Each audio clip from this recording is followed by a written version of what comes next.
दमदार क्वालिटी नंदन की गारंटी। पिछले 2 सालों में बिहार में 1 दर्जन से अधिक निर्माणाधीन पुल गिरे हैं। इंजीनियरिंग की विफलता है या कमीशन खोरी की, रख रखाव का अभाव, पुल पानी में बह रहे हैं और मंत्री जी नैतिकता की बात कर रहे हैं। फैक्ट्री लगाने के लिए सभी मापदंडों का घोर उल्लंघन कर रही है। अडानी सीमेंट फैक्ट्री के निर्माण में एनओसी ग्राम पंचायत मोसमा के नाम से लिया गया, जबकि वह जमीन नगर परिषद वारसलीगंज के लाखों लोगों के घनी आबादी से सटा हुआ है। एक तरफ चीनी मिल थी जो मिट्टी को सोना बनाती थी और दूसरी तरफ यह सीमेंट फैक्ट्री खुल रही है जो मिट्टी को राख बना देगी। क्या सरकार ने इस बात का अध्ययन किया कि सीमेंट फैक्ट्री के बजाय अगर वहां चीनी मिल शुरू होती तो किसानों को कितना ज्यादा फायदा होता? अध्यक्ष महोदय, हमें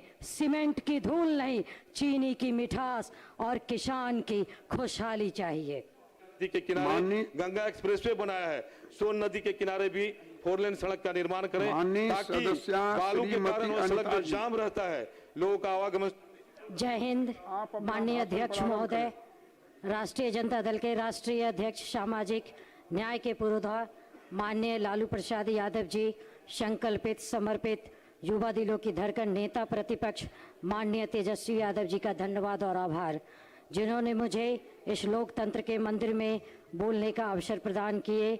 सुबह बिहार की देवतुल परिवार तुल अभिभावक तुल जनता मालिकों, मुंगेर लोकसभा के सभी जनता मालिकों, नवादा जिले के वारसलीगंज विधानसभा के सभी जनता मालिकों को तहे दिल से धन्यवाद देती हूँ। मैं आज पथ निर्माण विभाग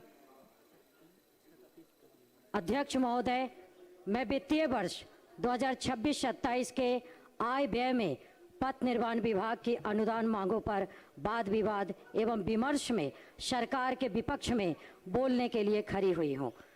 चमकती सड़कें सिर्फ विज्ञापनों में है, धरातल पर भ्रष्टाचार का गड्ढा है।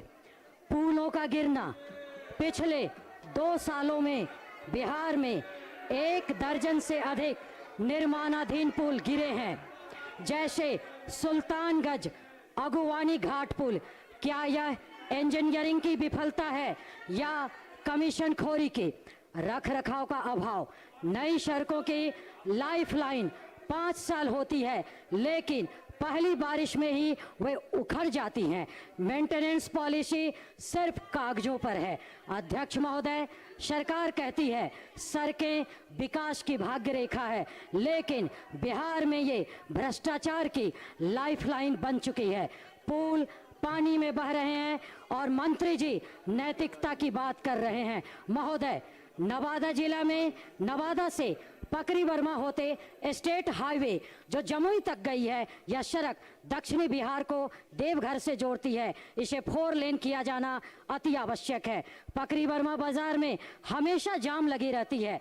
पकरी वर्मा में बाईपास का निर्माण किया जाना बहुत ही जरूरी है। महोदय, मेरे निर्वाचन क्षेत्र वारसलीगंज में पथ निर्माण विभाग की सड़क सरकट्टी मोड़ से काशीचक शुभानपुर होते चातर मोड़ तक 20 किलोमीटर सड़क बहुत ही सक्रिय है। इस सिंगल रोड पर गाड़ियों के पास लेने में काफी परेशानी होती है। बरसात में गाड़ियां जगह जगह फंस जाती है। इस सड़क को चौड़ीकरण किया जाना अति आवश्यक है। इस सड़क को चातर मोड़ से धरनी बीघा के रास्ते केशोरी मोड़ तक ले जाना बहुत जरूरी है। महोदय, महत्वपूर्ण सवाल यह है कि सड़क बनाने वाले जितने भी संवेदक ठेकेदार हैं, उसमें अनुसूचित जाति, अनुसूचित जनजाति, अति पिछड़ा वर्गों की हिस्सेदारी नहीं है। इन सभी वर्गों के लिए ठेकेदारी में आरक्षण का प्रावधान भी की मांग मैं करती हूं ताकि सामाजिक न्याय हो सके। अध्यक्ष महोदय, आज मैं नवादा की उस धरती की आवाज बनकर खड़ी हूं जहां के किसानों के साथ इस सरकार ने क्रूर मजाक किया है। वारसलीगंज में अडानी सीमेंट फैक्ट्री के नाम पर जो खेल हो रहा है वो विकास नहीं, किसानों की विरासत की हत्या है। अध्यक्ष महोदय, मेरा सदन से सीधा सवाल है, चीनी मिल की हत्या क्यों? वारसलीगंज में दशकों से चीनी मिल बंद पड़ी है। वहां की जमीन उपजाऊ है, किसान मेहनती है, वहां फिर से चीनी मिल की फैक्ट्री लग सकती थी, जिससे गन्ने की खेती को बढ़ावा मिलता, किसानों की खुशहाली लौटती। लेकिन सरकार ने किसानों के हित वाली चीनी मिल को पुनर्जीवित करने के बजाय वहां एक प्रदूषणकारी सीमेंट फैक्ट्री का निर्माण किया जा रहा है, जो जनहित में काफी गलत है। सरकार ने फैक्ट्री लगाने के लिए सभी मापदंडों का घोर उल्लंघन कर रही है। अडानी सीमेंट फैक्ट्री के निर्माण में एनओसी ग्राम पंचायत मोसमा के नाम से लिया गया, जबकि वह जमीन नगर परिषद वारसलीगंज के लाखों लोगों के घनी आबादी से सटा हुआ है। सीमेंट फैक्ट्री को आबादी से दूर बनानी चाहिए, परंतु वहां रह रहे जनता को मौत के मुंह में ढकेली जा रही है। जमीन को बंजर बनाने की साजिश आसपास के गांव जैसे चैनपुरा और लीला बीघा के किसानों के खेतों में बिजली के ऊंचे ऊंचे टावर गाड़े जा रहे हैं। टावर गाड़ने से जमीन अस्थायी रूप से बंजर हो जाएगी, साथ ही सीमेंट फैक्ट्री से निकलने वाली धूल पूरी उपजाऊ भूमि पर जम जाएगी, जिससे फसलें बर्बाद हो जाएंगी। इसके धूल से 10 किलोमीटर की परिधि में रह रहे नागरिकों को गंभीर बीमारी से जूझना पड़ेगा। एक तरफ चीनी मिल थी जो मिट्टी को सोना बनाती थी, और दूसरी तरफ यह सीमेंट फैक्ट्री खुल रही है जो मिट्टी को राख बना देगी। क्या सरकार ने इस बात का अध्ययन किया कि सीमेंट फैक्ट्री के बजाय अगर वहां चीनी मिल शुरू होती तो किसानों को कितना ज्यादा फायदा होता? अध्यक्ष महोदय, सरकार अडानी को फायदा पहुंचाने के लिए उपजाऊ जमीन को रेगिस्तान बनाना बंद करे। वारसलीगंज की उस बंद चीनी मिल को फिर से चालू कराने का रोड मैप बनाए। अध्यक्ष महोदय, हमें सीमेंट की धूल नहीं, चीनी की मिठास और किसान की खुशहाली चाहिए।